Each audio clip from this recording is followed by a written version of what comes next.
Amados hermanos, feliz día del Señor. El título de nuestra reflexión en esta mañana, de nuestra prédica, es La sana doctrina. Quizás debemos de comenzar definiendo qué entendemos por doctrina al utilizar este término. Consultados diferentes diccionarios, pudiéramos hacer un resumen de qué es una doctrina. Una doctrina es un conjunto armónico, unitario, de enseñanzas, normas, concepciones, afirmaciones, principios y valores, pero todo ese conjunto basado en un sistema de creencias. Eso es una doctrina. Y esto es válido no solamente para el mundo religioso.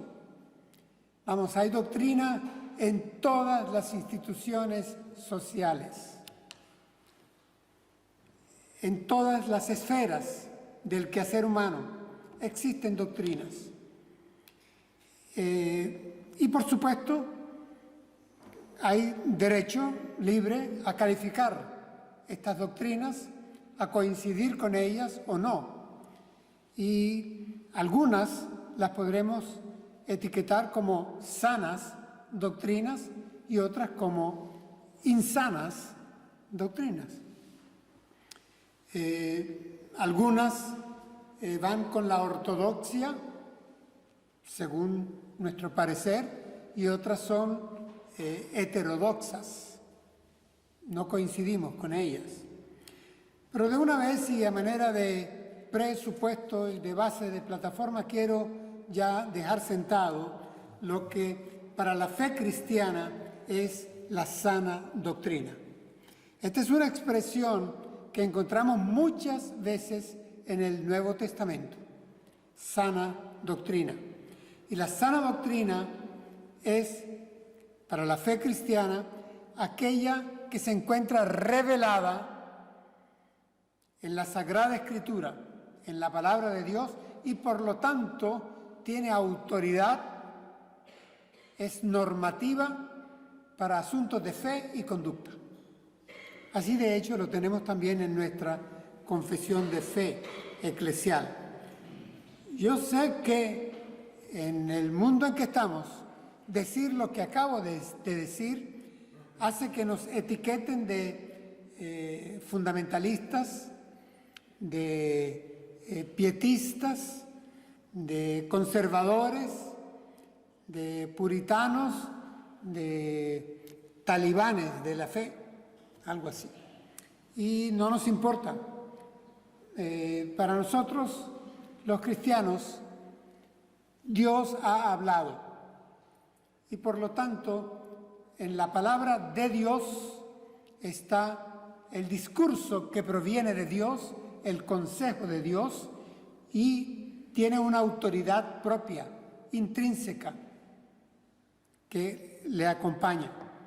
El escritor a los Hebreos nos lo recuerda de entrada. Al comenzar su libro, él nos dice, en tiempos antiguos, Dios nos habló a nosotros a través de patriarcas, de jueces, de reyes, de profetas, de jueces, en fin. Dios nos habló en tiempos pasados y ahora, en estos últimos tiempos, escribe el autor del libro, nos ha hablado a través de su Hijo. Sí, hermanos, en el Antiguo Testamento encontramos cantidad de veces, pero centenares de veces, y no exagero, la expresión, así ha dicho el Señor. Vino a mí palabra de Dios. Esto dice el Señor lo afirma, palabra del Señor. Estas expresiones están en todos los libros de la Tanaj, del Antiguo Testamento. Y Jesús de Nazaret reconoció la autoridad de todos esos libros, de todas esas escrituras. Él afirmaba que esas escrituras hablaban y se cumplían en él. Y él las citó literalmente, todas ellas, reconociendo la autoridad porque venían de Dios. Es más, cuando ya Jesús enseña y comienza su ministerio de 3 años, él afirma, Juan 7:16, afirma: mi doctrina no es mía, sino de aquel que me envió. Está afirmando que él es un maestro de Israel, como le reconocían, sí, pero que sus palabras, su doctrina, no vienen de sí mismo, de él. Él solamente está dando el mensaje que el Padre, el Espíritu Santo de Dios, le dio para que lo transmitiera. Mi doctrina no es mía, sino de aquel que me envió. Jesús entonces se rodea de un equipo, el equipo de los apóstoles, y les envía. Y en sus últimas palabras les dice: vayan, prediquen este evangelio, hagan discípulos en todas las naciones y enséñenles a obedecer todo lo que yo he hablado, todo lo que yo he dicho. Acabamos de cantar un himno que dice y ratifica aquello de: mis palabras, dice el Señor Jesús, son espíritu y son vida. Entonces, aquí se da lo que se llama en teología autoridades recíprocas. El Señor Jesús reconoce la autoridad de los escritos veterotestamentarios. Los escritos del Antiguo Testamento se cumplen en Jesús. Jesús da autoridad a sus apóstoles para que lleven sus enseñanzas. Los apóstoles habrán de reconocer la autoridad de Jesús, y Jesús mismo dice que sus palabras son las palabras de Dios, que tiene por encargo para darlos a nosotros. Ahora, hermanos, debo hacer también una aclaratoria que sea útil para nuestro tiempo, y es que hay un fenómeno de no mucho tiempo para acá, y es el que se han levantado apóstoles en el medio evangélico, en el ambiente de la iglesia evangélica.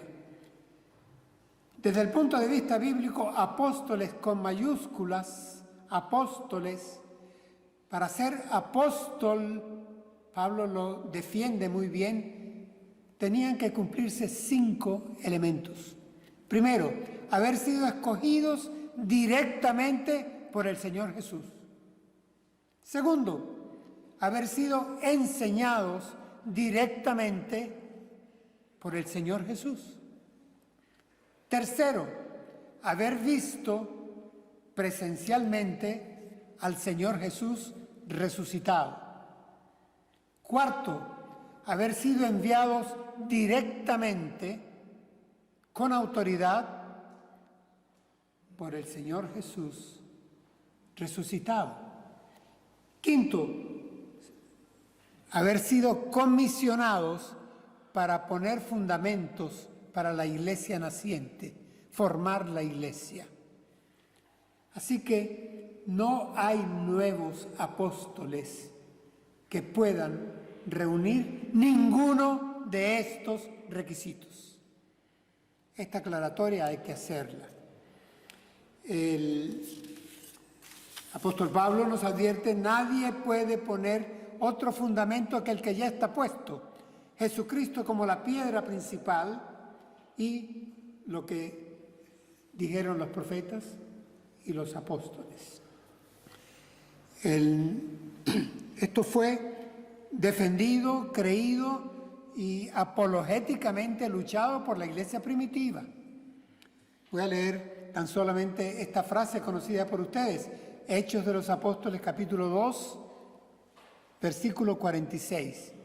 Dice que la iglesia primitiva, la iglesia del primer siglo, perseveraban en la doctrina de los apóstoles, en la comunión unos con otros, en el partimiento del pan y en las oraciones.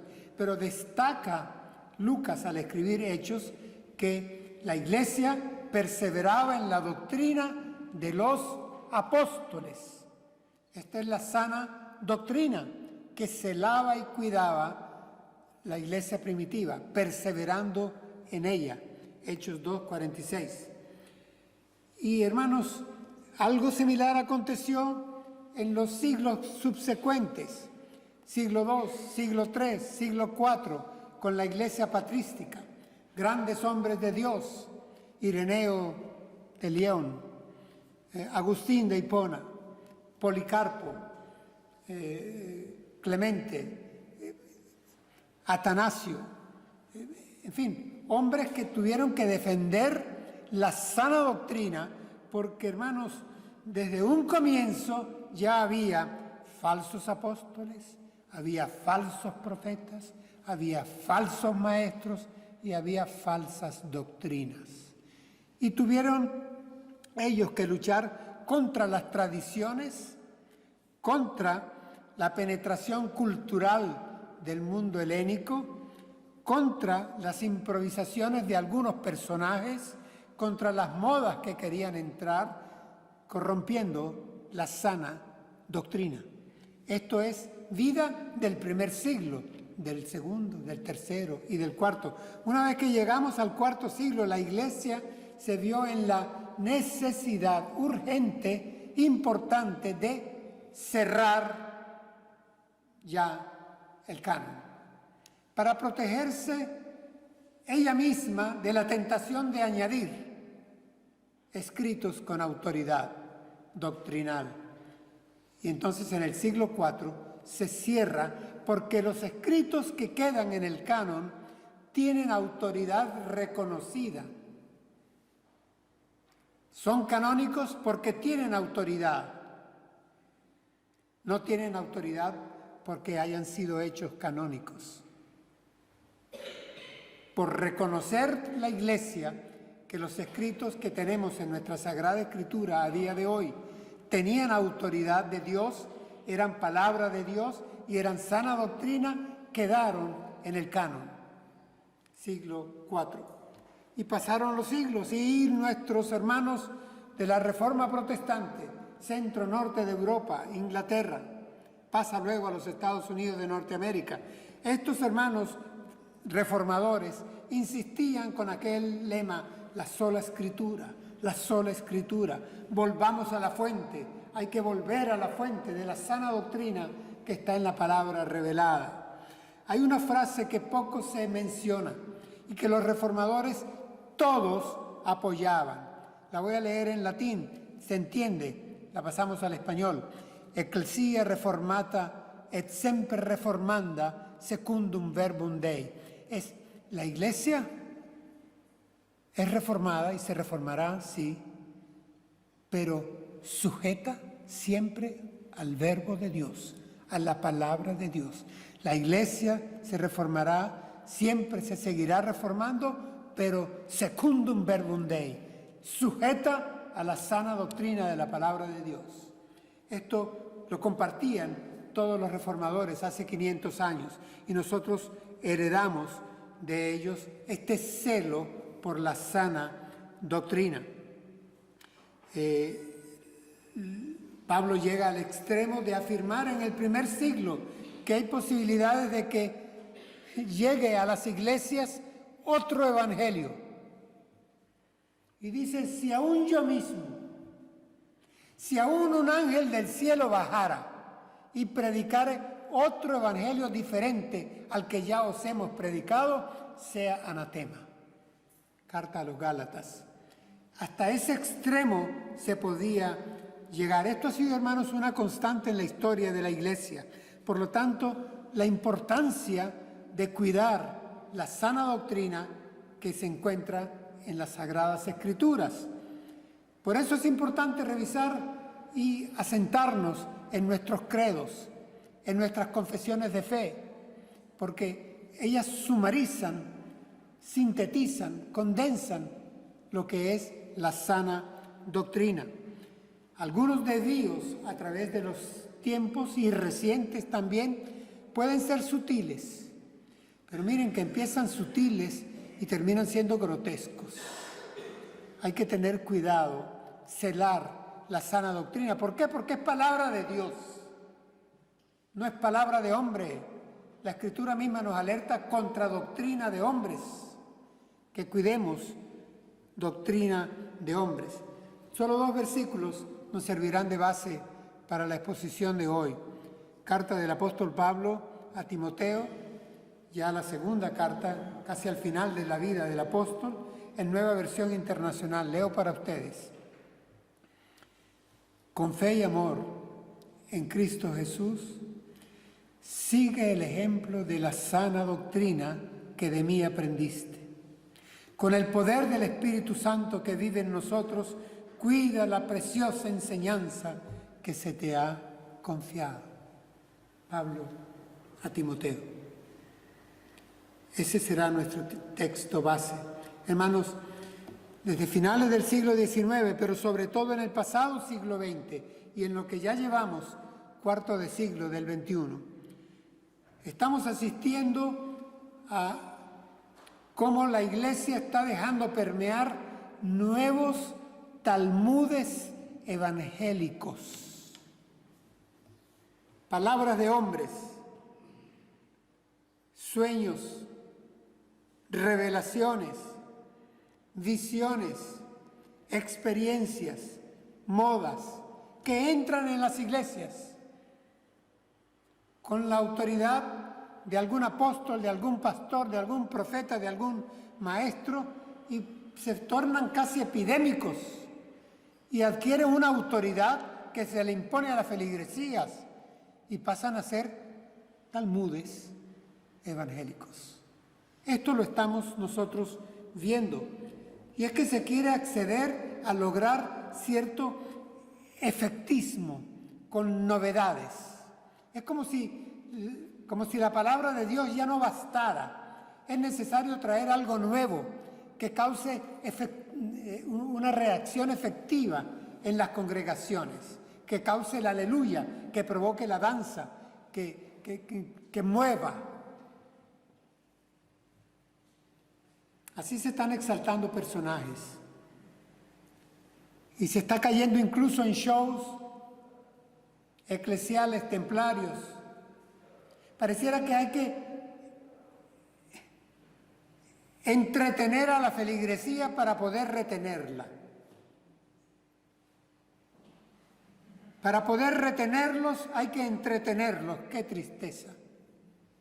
Que la palabra de Dios y el Espíritu Santo de Dios y el amor de Dios no pueda retenerlos unidos en armonía, conviviendo en una iglesia, y haya que entretenerlos con novedades, con visiones, con revelaciones, con sueños, con originalidades, con protagonismos. Tengo también, y es momento de, como pastor, denunciar que existe una mediocridad en el estudio bíblico de muchas de esas iglesias. Caen en literalismos simplistas, abusan de los alegorismos, citan descontextualizadamente a la palabra, caen en el utilitarismo que les conviene. Hermanos, denuncio ignorancia de la ciencia hermenéutica, pero también denuncio desarraigo, falta de afecto por nuestra fe, que es histórica. Formamos parte de un gran pueblo. La Sagrada Escritura nos trae la historia del pueblo de Israel y de la Iglesia naciente. Pero es que también tenemos luego más historia. La Iglesia patrística, la Iglesia de los reformadores, la Iglesia de los puritanos, la Iglesia reciente del pasado siglo y del presente. Hermanos, grandes hombres de Dios, trabajos teológicos que hay que someter secundum verbum Dei, pero que son valiosos muchos de ellos. Y hay hoy en día en la mayoría de las iglesias un desarraigo, un desapego hacia este tesoro que el Espíritu Santo ha ido dejando entre nosotros. Para colmo, la teología liberal, por su lado, carcomiendo las bases desde el siglo pasado.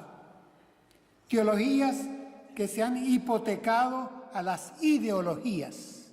Y así surge la teología de la prosperidad, como corre, como el mercurio.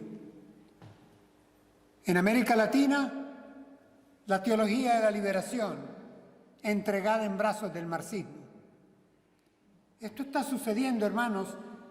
Se abandona la ortodoxia, y al abandonar la ortodoxia, lo que surgen son heterodoxias aberrantes, tanto en lo cultural como en lo conductual.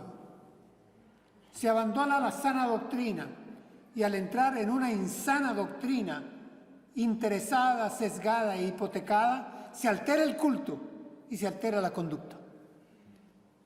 La sal pierde su sabor y la luz deja de alumbrar. La idea central, por lo tanto, la resumo en esta frase: sana doctrina es la que se sujeta a la exégesis reverente de la palabra de Dios. Eso es una sana doctrina, aquella que se sujeta a la exégesis reverente de la palabra de Dios. Entremos a analizar brevemente estos dos versículos. El primero de ellos, lo recuerdo, escribiendo el apóstol Pablo: con fe y amor, Timoteo, en Cristo Jesús, sigue el ejemplo de la sana doctrina que de mí aprendiste. Es bonito cómo Pablo, escribiendo desde la cárcel, ya teniendo prácticamente sentencia de muerte muy cercana, en lo que aparentemente es la última carta que escribe el apóstol, esta que estoy leyendo, le escribe a Timoteo, que era pastor en la iglesia de Éfeso, era obispo allá, y le dice: dentro del marco de la fe y del amor, no olvides, Timoteo, cristocentrismo. Dice: con fe y amor en Cristo Jesús. La sana doctrina se centra en Cristo Jesús. Tiene que ser cristocéntrica. Y entonces le dice: sigue el ejemplo de la sana doctrina. Hay versiones que correctamente dice: retén la sana doctrina.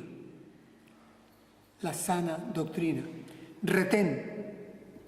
Retén es imita, siguiendo el patrón, la norma, el molde. Manténlo, en verbo eco, retén. Toma posesión, acompáñate de la sana doctrina. Retén la sana doctrina.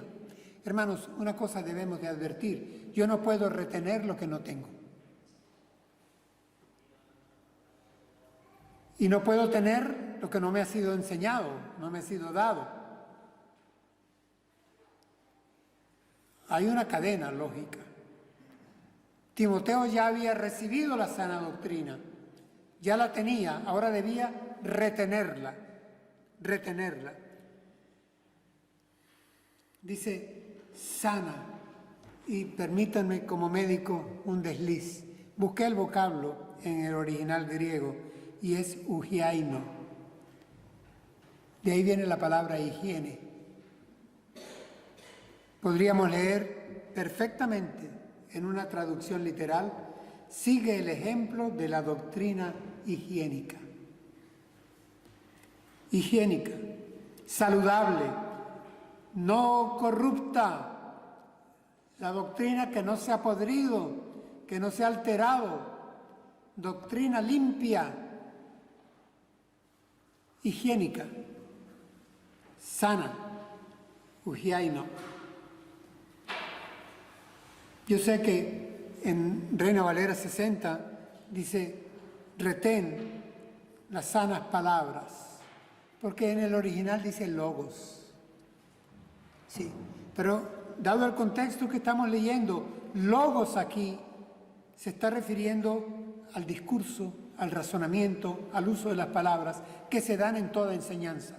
Así que, correctamente, retén la sana doctrina, la sana enseñanza que te ha sido dada. Y el apóstol, con toda autoridad, dice que de mí aprendiste. Tiene la autoridad porque se la ha dado el Señor. En más de una oportunidad el apóstol Pablo nos recuerda: yo no aprendí esto que les estoy enseñando o de lo que les estoy escribiendo porque fuere a consultar o lo hubiere recibido de hombre alguno, ni siquiera de las columnas de Jerusalén, o sea, ni siquiera de Pedro, Santiago y Juan. Esto me lo enseñó el Señor, porque yo recibí de Él lo que también les he enseñado. Así escribe el apóstol Pablo, directamente de parte de Cristo. Al mismo Timoteo, Pablo le escribe algo más. Le dice: si enseñas esto a los hermanos, serás un buen ministro de Jesucristo, nutrido con las palabras de la fe y de la buena doctrina que has seguido. Primera de Timoteo 4:6. Enseña esto a los hermanos, porque esta es la buena doctrina. Este énfasis es casi redundante en las cartas a Tito y a Timoteo. Son las llamadas cartas eminentemente pastorales, porque fueron destinadas a dos pastores. Hermanos, lamentablemente quisiera referirme a que con frecuencia en muchas iglesias hay apatía por el estudio bíblico. Hay flojera para el estudio bíblico. Se considera casi excesivo el estudio bíblico. Hay cierta dejadez, subestimación para el estudio bíblico. Hermanos, cuando hablamos de estudio bíblico es estudio de la palabra de Dios.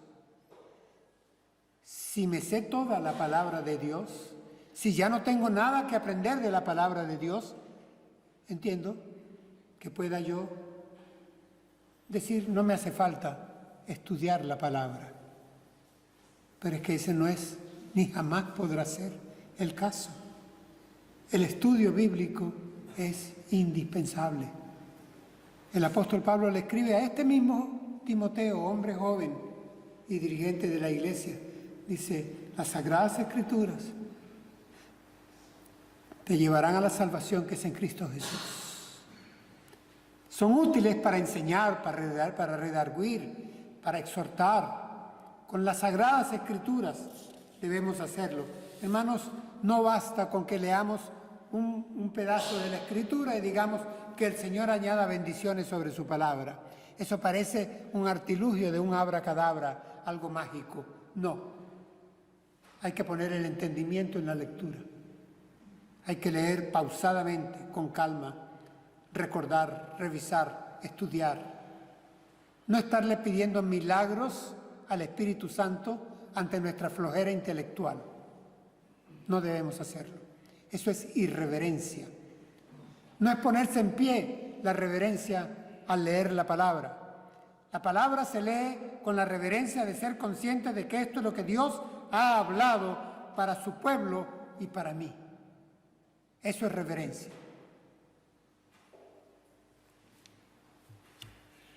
Tan de moda que están, que hagamos correr novedades enlatadas. Sermones que ya otros han masticado y nosotros pasamos a rumiarlos, simplemente a compartirlos por WhatsApp.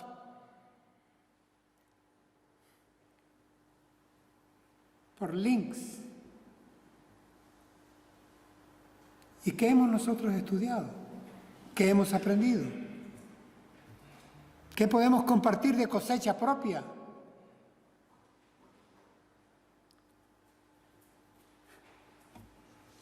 Decía John MacArthur: sermones vacíos y bancas llenas.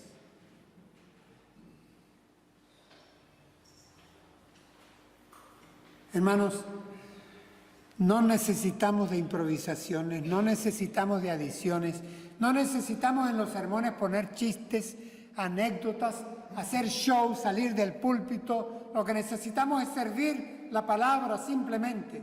servirla y que el Espíritu Santo guíe el servicio, la atención, el aprendizaje y el hacer lo que hemos oído, ser hacedores y no solamente oidores. Eso es todo. La palabra de Dios tiene poder y es activa y efectiva para hacer aquello para lo cual el Padre la ha enviado. Por lo tanto, no vuelve vacía. Sirvamos la palabra, estudiemos la palabra, meditemos en ella día y noche, como decía el salmista, que sea miel a nuestra boca. Esa es la sana doctrina y la tenemos todos en nuestras casas. Tengo que recordar que el pueblo de Dios, en el Antiguo Testamento, el pueblo de Israel, tenía cierta debilidad y atracción por los falsos profetas. Y tenía cierto desagrado y hasta repulsión por los verdaderos profetas, que llevaban palabra de Dios. Jeremías advierte sobre esto. Y dice Dios a través del profeta: si algún profeta tiene un sueño, que cuente su sueño. Pero si yo envío mi palabra a alguno de ellos, tiene que anunciar mi palabra verdadera. Reina Valera dice con fidelidad. Y agrega el Señor: una cosa es la paja y otra cosa es el trigo. Palabra del Señor. Jeremías 23, 28. Una cosa es la paja y otra cosa es el trigo. Sí, hermanos, no podemos mezclarlos. Esto no es una pizza en donde se ponen condimentos de diverso tipo para complacer diversos paladares o papilas gustativas. No, no lo es.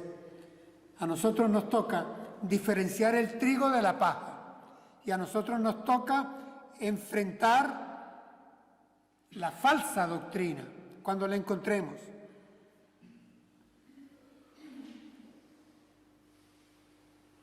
El apóstol termina el texto que hemos tomado escribiéndole a Timoteo algo importantísimo.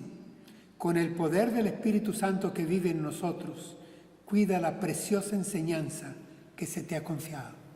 Sí, hermanos, es retener, pero también es cuidar. Y aquí cuidar es guardar, preservar, celar, y es una palabra militar. Hay que custodiarla porque va a ser asediada y va a ser incómoda.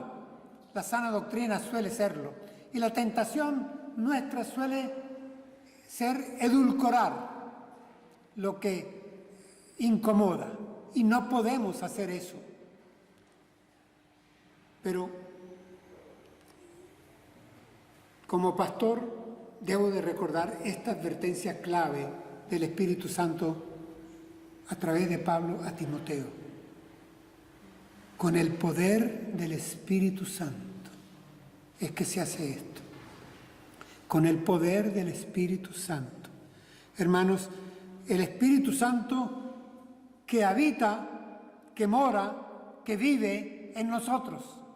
Él nos ilumina para entender la sana doctrina.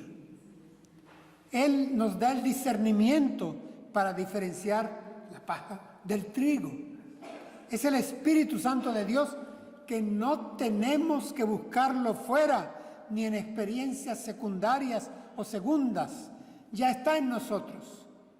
Desde que nacimos de nuevo, ya lo tenemos. Y lo tenemos para que nos alumbre, nos ilumine al leer la Sagrada Escritura. Podamos entenderlo y podamos discernir el mensaje que en ella está. Martín Lutero, cito al gran reformador, escribió: hice una alianza con Dios, que Él no me mande visiones, ni sueños, ni siquiera ángeles. Estoy satisfecho con el don de las Sagradas Escrituras, que me dan instrucción abundante y todo lo que preciso conocer, tanto para esta vida como para la que ha de venir. Y lo cito de nuevo: hice una alianza con Dios, que Él no me mande visiones, ni sueños, ni siquiera ángeles. Estoy satisfecho con el don de las Sagradas Escrituras, que me dan instrucción abundante y todo lo que preciso conocer, tanto para esta vida como para la que ha de venir. Martín Lutero. La suficiencia de la Escritura, de la Sagrada Escritura. Hermanos, el Espíritu Santo de Dios nos fue enviado y nos fue dotado y cohabita y habita en nosotros, no para desplazar a Jesucristo y tomar Él una preeminencia que no reclama, no para reemplazar al Señor Jesús. El Espíritu Santo de Dios nos fue enviado para exaltar el nombre de Jesús. Solamente recuerden el pasaje del bautismo. El Señor Jesús saliendo del agua, el cielo se abre, el Espíritu Santo desciende sobre el Señor y la voz que se oye que dice: este es mi Hijo en el que me complazco, el Hijo amado. A Él oíd, a Él oíd, oíd la voz de Dios expresada en Cristo Jesús, el Verbo hecho carne, hablando para que se traduzca en tinta posteriormente. Eso es, hermanos, a Él oíd. Así que nuestras experiencias néumicas no las podemos transformar en enseñanza.